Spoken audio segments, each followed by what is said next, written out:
Search engine optimization sounds kind of technical, but it is not too technical after all.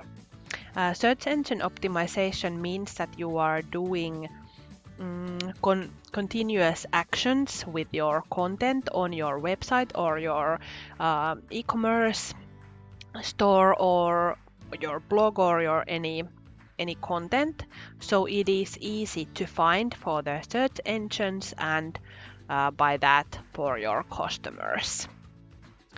And the common sense gets you started with search engine optimization. I have a few tips for you during this lecture, but also remember that the search engines like to mix up and change the formula because they do not want companies to get everything for free. They want that companies still do search engine marketing as well.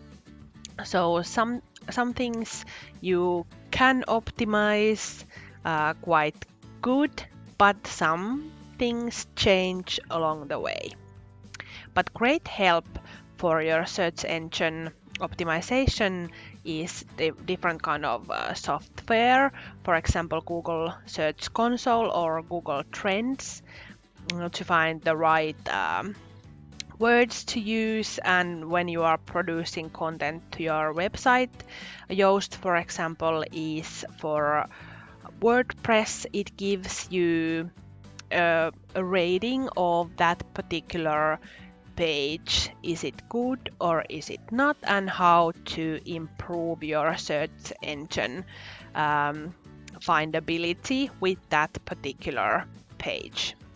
So if you are updating a web page or you are creating your own blog, you should check out the different kind of applications for this.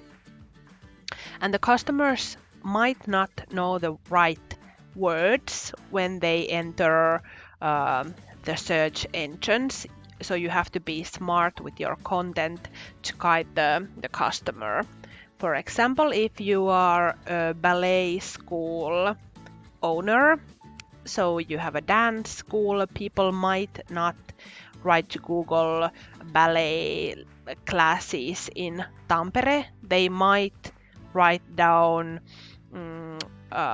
hobbies for grown-ups or what to do on my spare time in Tampere, or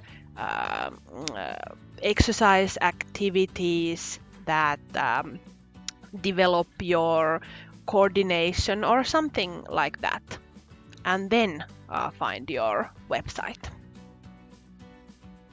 Then, according to HubSpot research from last year, search engine optimization is quite important for the company's overall marketing strategy, so keep that in mind when you are producing new pages or updating old pages online. And companies measure their search engine optimization strategy usually with the traffic, the time spent on the page, and the keyword rankings. To get started with the search engine optimization, you should begin with these. First, the names and the descriptions, meaning you should concentrate on the title, the meta description, and the page names and the categories that you create to your web page. Then next, photos. You should name the photos and use alt descriptions for your photos. Quite many people actually find to web pages through Google image search, and not all companies see the possibility. So remember to name the photos by the thing you see on the photo or with the company name, so it leads people to where you want them to go. Then keywords are the most important words on that particular page. And the most important keyword should be at the beginning of that page or on the headline of that page. And the H tags that make your text to be a headline are very important to use instead of bolding words, because the headline tags tell the search engines that they are more important than the other text that is on those pages. And you should repeat the keywords enough, but not too much, because the search engines know if you are trying to put in the keyword too many times and benefit from that, so it might turn against you. So enough, but not too much. And last tip here are the links that are inside your blog or web page or your web shop.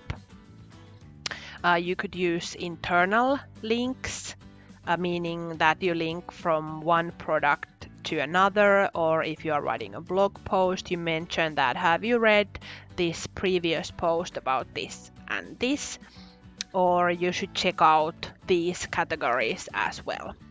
And you could have links that are leading outside from your web page, maybe partner pages or to another blogs, but just remember to always use new tab if you are putting in links that lead outside to your web page. And then it is good thing to leave links to other web pages or other places, such as social media channels or your signature or other pages that lead back to your web page. Search engines usually value links quite highly.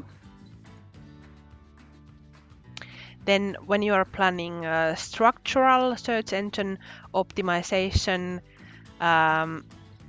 you might want to start with the site name if that is possible. For example, if you are selling books in Tampere, you might want to name your website Tampere Books or something like that to get it ranking quite high on the Google or other search engine results.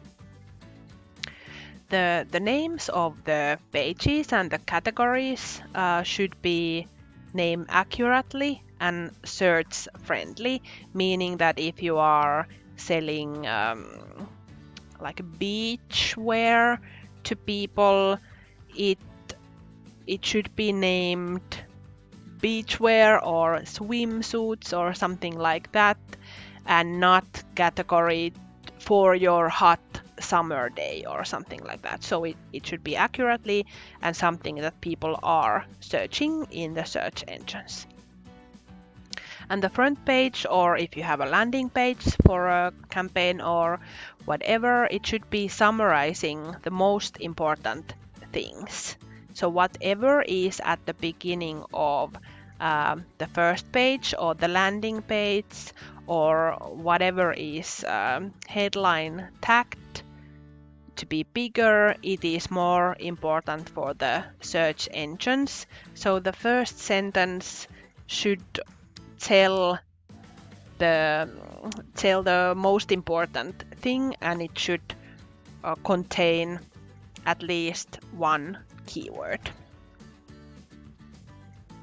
And when you are making the posts, this is from WordPress, you can see this box here, and it is for the search engine optimization settings. And you can put in the title and the meta description and the keywords and so on.